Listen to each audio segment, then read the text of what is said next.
today's video is let's talk about ano ba yung ginagawa o yung best sleeping habits ng isang nagmamahalan, especially sa mga married couple na dapat pinananatili natin sa mga partner natin. Number 1 dyan, dapat palagi kang bagong toothbrush kapag matutulog na kayo. Kapag nasa kwarto na kayo, akala mo baliwala lang? No. Kapag hindi tayo malinis, di ba? Hindi tayo bagong toothbrush, ayaw natin magpayakap sa mga partner natin. Ayaw natin magpahalik sa mga partner natin kasi hindi tayo confident na mabango tayo. Kapag confident ka na mabango ang bibig mo, manghahalik ka or magpapahalik ka ng magpapahalik sa partner mo. Number 2, wag na wag mong dadalhin ang trabaho mo sa loob ng kwarto, lalo na kung nagpapahinga na kayo at matutulog na kayo. Remember, after ng busy hours, mga hectic schedules sa buong araw, kailangan ng mga partner ninyo ng attention, oras ninyo.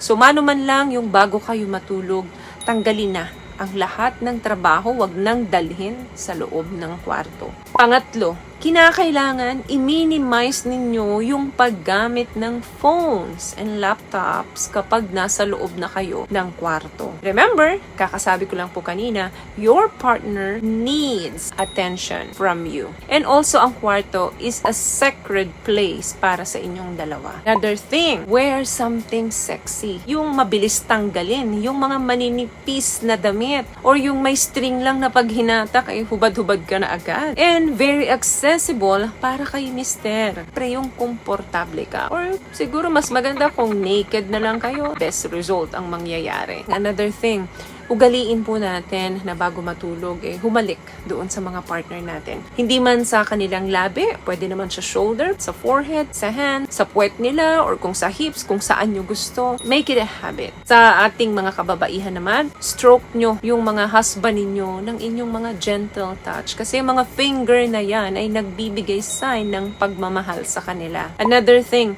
ugaliin din na i-praise natin yung katawan ng bawat isa. Kasi it makes you both comfortable and relaxed. So, gawin nyo yan, lalo na kapag may mga plano kayong mag-intimate. Another thing, alam nyo ba na napakasarap sa pakiramdam kapag pareho kayong nananalangin bago kayo matulog at pagkagising ninyo. Yan ang naging habit ninyo sa araw-araw ng buhay. Maganda talaga yung magiging resulta ng relasyon nyo. Another thing, magkaroon kayo ng mga pillow talks. Ito yung mag-usap kayo kung okay ba, nakakatapos ba siya, kapag niroromansa mo ba siya, nasasarapan ba siya kapag ginagawa mo na bumababa ka sa kanya, ganun din siya. So, mag-exchange kayo ng thoughts. Kung kayo ba ay grateful, kung kayo ba ay broken, nasiyahan ka ba dun sa bagong technique na ginawa ko sa'yo, dapat pinag-uusapan nyo yan palagi. Tuwing matatapos kayo, mag-make love kasi magandang enhancement yan. Para sa susunod na gagawin ninyo, alam nyo na. Huwag kayong mahiya na makipagkwentuhan sa mga partner nyo. Yung mga ganitong bagay, dapat open kayo sa kanila kasi partner nyo sila at iisa kayo. What I love about this product, itong No More Dark Secret ng K-Skin, bukod sa may advanced whitening na siya na kung saan pwede niyang matulungan na pumuti yung mga singit-singit mo, moisturizing, meron siyang anti-irritation, antibacterial, maintain healthy pH level. Hindi lang pang babae, meron din po tayong pang lalaki. Another thing, ito mahalaga to. Apologize and forgive kung sa tingin mo meron kang nagawa na hindi maganda during the day. Huwag matulog ng magkaaway kasi yung galit sa puso, yan yung nakakapagpabigat talaga sa buhay natin. Yung galit na galit ka doon sa isang tao tapos itong tao na to hindi naman sa'yo galit. So, sino ngayon ang nagsasuffer? Another thing, ito very important to. Dapat alam natin paano natin basahin yung body language ng mga partner natin. Kaming mga kababaihan, especially marami kaming arte. Marami kaming gustong iparating minsan pero hindi namin masabi. Unang-una, hindi namin alam paano kami mag-uumpisa. Nahihiya kami na baka mali or baka kung ano lang ang sabihin sa amin at pag-umpisahan ng ng mas malaking away. So nananahimik kami. Pero sumisingaw yun sa ibang pamamaraan, sa kilos namin, sa mga salita namin. Indirect approach ang ginagawa namin. So mapapansin nyo na nag-iiba yung mood namin. Alam dapat ng mga kalalakihan na basahin ang pag-uugali namin,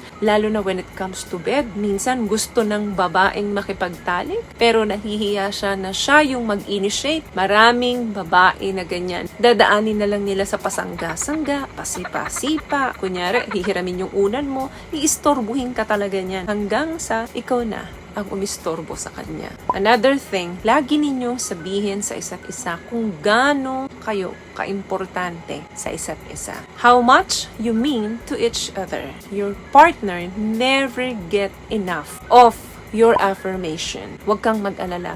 Kahit na sinabi mo ngayon yan na sobrang ikaw yung tao na mahalaga sa buhay ko, mahal kita, namimiss kita araw-araw. Huwag ka mahihiya na baka magsawa na siya kasi lagi kong sinasabi yun. No, walang enough sa mga partner natin. Kapag nagmamahalan kayo, gusto mo palagi kang binibigyan ng affirmation. Another thing, ito masarap to. Especially sa aming mga babae and of course sa inyo ding lalaki. Yung middle of the night, kapag iihi yung mga partner ninyo, then babalik sa kama para matulog, magnanakaw ng isang halik sa inyo, hahalik sa pisngi, sa labi, or sa noo, then babalik uli sa pagtulog. Ugaliin niyo yan guys, ang sarap sa pakiramdam niya. Sa humalik at doon, especially sa nakatanggap. Last one, ugaliin ang good morning kiss. Ito, maraming nakakalimot nito eh. Pag-alarm nung orasan, tatayo agad, kakalimutan na yung partner hanggang makaalis, papasok sa trabaho. Good morning kiss, isa yan sa nakakapagpatagal ng relasyon at nakakadagdag din ng haba ng buhay. Yung mga study na yan,